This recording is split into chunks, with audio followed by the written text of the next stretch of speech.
बचने वाले नौजवानों की कहानियां बड़ी अजीब हैं, कैसे इंसान अपने आप को बचाता है। मैंने एक वाकया पढ़ा, एक नौजवान जो किसी मस्जिद के इमाम थे और गैर शादीशुदा, जिस जगह ये मस्जिद थी वहां चारों तरफ मुसलमान और गैर मुस्लिम थे, उनके आपस में कोई झगड़े हो गए, उन झगड़ों की बिना पर वहां कर्फ्यू लग गया। एक घर से एक खातून निकली हैं अपने रिश्तेदारों के यहाँ जाने के लिए, लेकिन चूंकि बाहर हालात खराब हो गए इसलिए वो खातून जो नौजवान लड़की थी वो मस्जिद में आ गई। इमाम साहब ने कहा भाई यहाँ मस्जिद में आप कैसे आ गई? उसने कहा देखो अब बाहर हालात ठीक नहीं है, मैं जहां जाना चाहती थी वहां मैं पहुंच नहीं सकती, इसलिए मैं यही रात गुजारूंगी। इमाम साहब ने कहा भाई यहाँ रात गुजारना तो मुश्किल है, मैं अकेला हूं, उधर से नमाजी भी नहीं आ रहे हैं। बहरहाल वो मजबूर हो गई, वो निकल नहीं सकती थी, ये भी मजबूर हो गया, तो रात तो उसने यही इसी कमरे में रात गुजारी।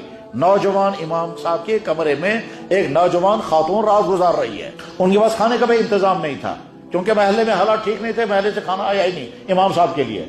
रात भर ये नौजवान इमाम साहब अपनी उंगली मोमबत्ती पर जलाते रहे, रात भर किताब पढ़ते रहे, उसको बिस्तर में लटा दिया और खुद अपनी उंगली शमा पर डालते रहे, मोमबत्ती पर जलाते, जब उंगली जलती फौरन रोक लेते थे।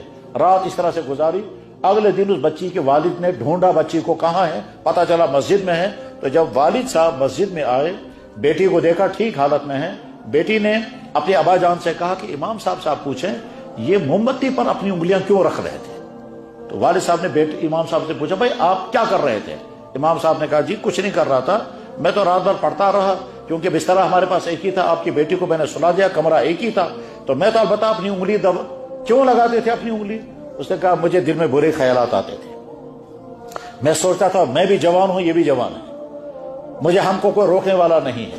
तो ये जो बुरे ख्यालात मेरे दिल में आते थे, मैंने अपने आप को समझाया कि अगर तुम ये मोमबत्ती की आग बर्दाश्त कर पाए तो फिर कयामत की आग में तुम झेल पाओगे, और अगर ये मोमबत्ती की आग तुम झेल नहीं पाए तो वो आग तुम झेल नहीं सकोगे। मैं उंगली मोमबत्ती पर रखता था, जब ये जलने लगती थी मैं फौरन पीछे हटाता था। मैं अपने आप से कहता था जब तुम ये आग बर्दाश्त नहीं कर सके तो वो आग भी बर्दाश्त नहीं कर सकोगे। इस तरह रात भर मैंने अपने आप को गुनाह से बचा लिया।